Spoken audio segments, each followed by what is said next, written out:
Olá, sejam bem-vindos mais uma vez ao canal Estudos da Doutrina Espírita, com um curso online gratuito para você sobre o Espiritismo. Você já sabe que está acompanhando conosco. Pode acessar o blog pessoal do Facebook, pode acessar todos os vídeos desde o início, pode acessar aqui pelo YouTube, canal Estudos da Doutrina Espírita, para estudar conosco a obra que deu origem a existência do Espiritismo na Terra, o Livro dos Espíritos. Nós hoje vamos dar continuidade à quarta parte desta obra. Vamos encerrar hoje o capítulo 1, que trata das penas e gozos terrestres. É o último tópico, desgosto da vida, suicídio. Vamos completar o vídeo que não terminamos da última vez, então é a segunda parte. Acompanhe comigo. Então é questão 951, onde paramos. Kardec faz a pergunta: não é às vezes meritório o sacrifício da vida, quando aquele que o faz visa salvar a de outrem ou ser útil aos seus semelhantes? Então, até aqui nós tínhamos estudado que o que vale é a intenção. Se a intenção do sacrifício é salvar outra vida, então aí há completo altruísmo, exercício do bem, da caridade e do amor. Então não se configura suicídio. Os espíritos respondem: isso é sublime, conforme a intenção, e em tal caso o sacrifício da vida não constitui suicídio. Mas Deus se opõe a todo sacrifício inútil e não o pode ver de bom grado se tem o orgulho a manchá-lo. Então, se por trás dessa intenção há um interesse em promoção pessoal, então isso já está mesclado com a imperfeição humana e desconfigura-se no propósito sublime, passando a ser então um suicídio. Só o desinteresse torna meritório o sacrifício, e não raro quem o faz guarda oculto um pensamento, que lhe diminui o valor aos olhos de Deus. Então nós teremos essa valorização da vida pelo sacrifício quando entregamos as nossas vidas em favor de outros. Foi o que Jesus fez por todos nós. Realizou o maior sacrifício de amor, entregando-se à crucificação para exemplificar dignidade, pacificação. Na condição de pacificador, perdoou a todos e nos ensinou muito, retornando da imortalidade para provar que a vida continua.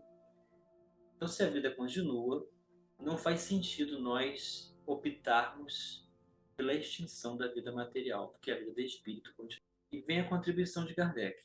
Todo sacrifício que o homem faça à custa de sua própria felicidade é um ato soberanamente meritório aos olhos de Deus, porque resulta da prática da lei de caridade. Então é caridade, é amor, sacrificar-se por alguém. Ora, sendo a vida o bem terreno a que maior apreço dá o homem, não comete atentado, o que a ela renuncia pelo bem de seus semelhantes. Cumpre o sacrifício, mas antes de cumprir, deve refletir sobre se sua vida não será mais útil do que a sua morte. Questão 952. Comete suicídio o homem que parece vítima de paixões que ele sabia lhe haviam de apressar o fim, porém a que já não podia resistir, por havê-las o hábito mudado em verdadeiras necessidades físicas? Então, alguém estabeleceu um vício gravíssimo e, não tendo mais como se livrar, apressa-se pelo seu fim, já que não tem condição, assim ele julga, de superar aquele hábito. Comete suicídio nesse caso? E os espíritos respondem que sim, é um suicídio moral. Não percebeis que nesse caso o homem é duplamente culpado? Há nele então falta de coragem e bestialidade, acrescidas do esquecimento de Deus. Então, quando nos permitimos a um vício, sabemos que essa condição é em prejuízo de causa própria, nós estamos realizando o suicídio moral, que é o suicídio indireto. Não é diretamente na execução, de uma forma imediata, mas ao longo de um certo período, como é o vício do cigarro, do álcool, o vício do sexo, o vício do apego às coisas materiais, toda destemperança emocional causam antecipação da nossa hora verdadeira de retornarmos ao mundo espiritual. Isso se configura suicídio moral ou suicídio indireto. Kardec fez a subpergunta A. Será mais ou menos culpado do que o que tira a si mesmo a vida por desespero? Então, uma comparação. Kardec faz. Seria a mesma coisa por desespero? E os espíritos respondem: é mais culpado, porque tem tempo de refletir sobre seu suicídio. Naquele que o faz instantaneamente, há muitas vezes uma espécie de desvairamento, que alguma coisa tem da loucura. O outro será muito mais punido, por isso que as penas são proporcionadas sempre à consciência que o culpado tem das faltas que comete. Então, as leis de Deus estão escritas em nossas consciências. Não existe uma fórmula dada pelos Espíritos para dizer quem tem mais a penar, quem tem mais a sofrer por conta do suicídio, ou menos responsabilidade por ele. Tudo está relacionado de nós para conosco mesmo, na própria consciência. 953. Quando uma pessoa vê diante de si um fim inevitável e horrível, será culpada se abreviar de alguns instantes seus sofrimentos, apressando voluntariamente sua morte? Vejam o que aconteceu quando houve a mudança de século. E nós tivemos aquelas ondas negativas de que o mundo ia acabar, e várias pessoas se reuniram para cometer suicídio porque o mundo ia acabar. Então abreviaram um instante de sofrimento com a falsa ideia de que morreriam. Então, nesse caso, o que dizer sobre a condição do suicídio? E os Espíritos dizem: é sempre culpado aquele que não aguarda o termo que Deus lhe marcou para a existência. Então, por mais que inventem a ideia de destruição ou de extinção de uma vida, não sabemos se realmente isso vai levar a cabo, porque Deus ele está no comando absoluto de tudo. Nós temos que aguardar a vontade de Deus, como Jesus pronunciou no Getsemane: Pai, faça-se a tua vontade e não a minha. E quem poderá estar certo de que, malgrado as aparências, esse termo tenha chegado? De que um socorro inesperado não venha no último momento. Então, o que pode acontecer? Um socorro inesperado ou toda uma reviravolta do panorama do que se espera. E aí nós teremos adiantado algo ilusório, causando, então, um equívoco grave. E Kardec faz essa pergunta A. Concebe-se que, nas circunstâncias ordinárias, o suicídio seja condenável. Mas estamos figurando o caso em que a morte é inevitável e que a vida só é encurtada de alguns instantes.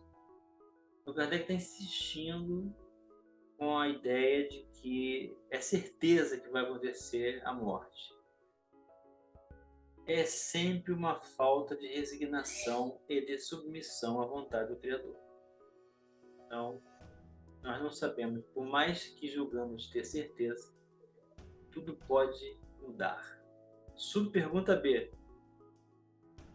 Quais, nesse caso, as consequências de tal ato? Uma expiação proporcionada, como sempre, à gravidade da falta, de acordo com as circunstâncias. Então, um conjunto de fatores, a influência espiritual, as circunstâncias da vida, os hábitos adquiridos, o conhecimento de causa do que está se optando para fazer, tudo é um conjunto que vai ser proporcionado à própria consciência e, portanto, gerar expiação. 954. Será condenável uma imprudência que compromete a vida sem necessidade? Não há culpabilidade em não havendo intenção ou consciência perfeita da prática do mal. Então existe a feira do mal e a feira da ignorância. Se nós não conhecemos os agravantes não são os mesmos para a consciência. 955.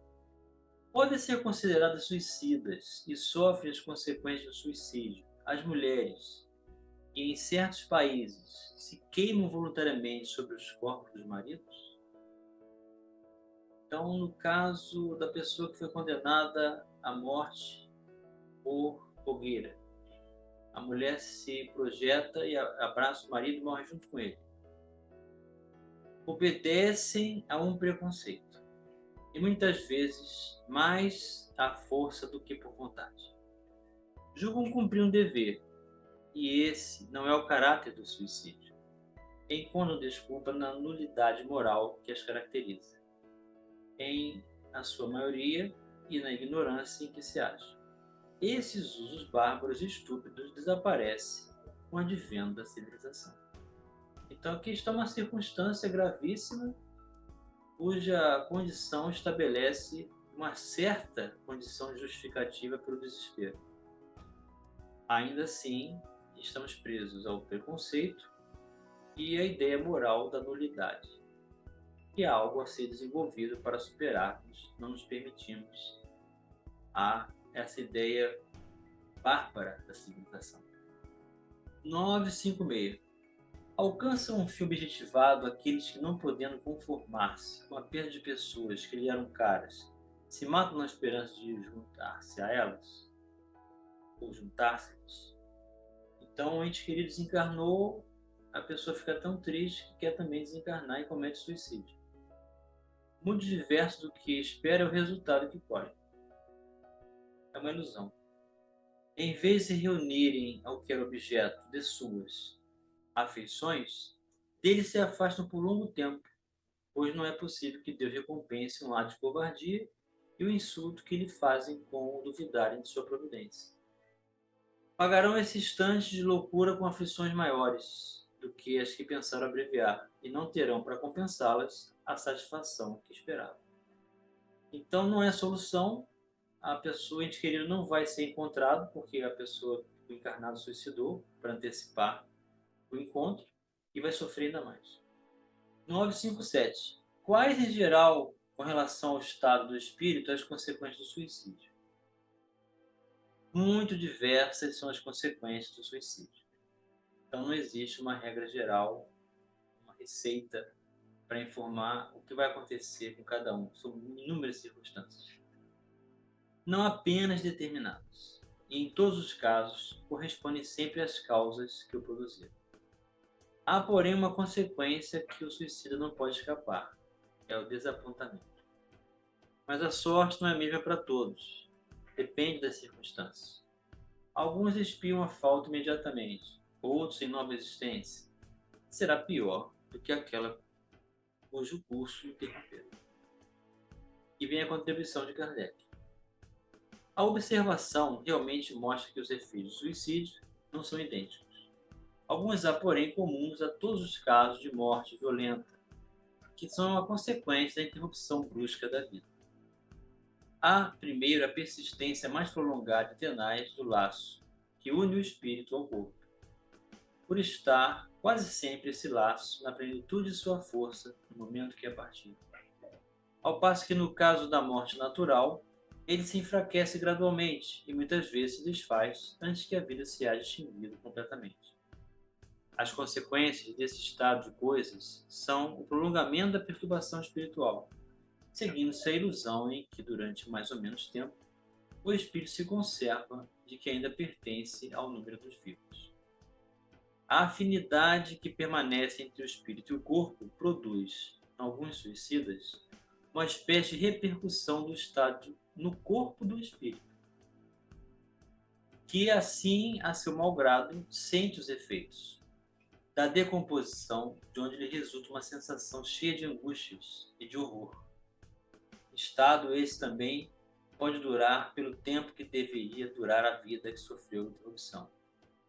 Não é geral este efeito, mas em caso algum, o suicida fica isento das consequências de sua falta de coragem e se dotar de expia de um modo ou de outro a culpa em que incorreu.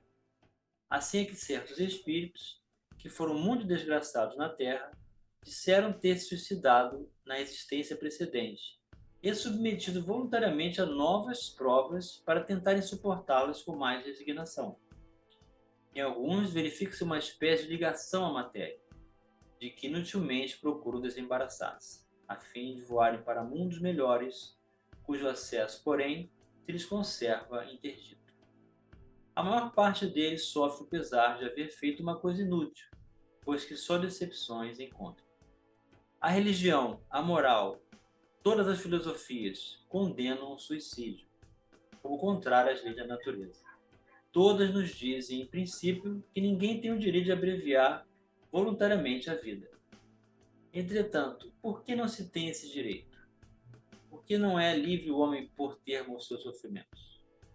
Ao Espiritismo estava reservado demonstrar, pelo exemplo dos que sucumbiram, que o suicídio não é uma falta somente por constituir infração de uma lei moral, consideração de pouco peso para certos indivíduos, mas também um ato estúpido, pois que nada ganha quem o pratica. Antes, o contrário, é o que se dá, como nos ensinam, não a teoria, porém os fatos que ele nos põe sob as vistas. Então assim encerramos o capítulo 1 da quarta parte desta obra que vem nos ampliar o entendimento do Evangelho de Jesus, convidando-nos a encontrar um sentido para viver, a felicidade de servir, de aprender e de amar, para que possamos ser úteis, amar a vida, realizarmos a alegria cristã, para superarmos as adversidades, as contendas, os conflitos e tudo mais que venha nos prender e nos dar apego a esse mundo. Que possamos, com o Espiritismo, entender que somos artífices do próprio destino, que está nas mãos de Deus, que é Senhor da vida e da morte, o momento certo para esses eventos em cada um de nós. Um grande abraço, muita força, muita luz, optemos sempre pela vida. Você é muito importante para estar no mundo, contribuir com a sua oportunidade de exercício do bem e transformação da sociedade e também da própria evolução.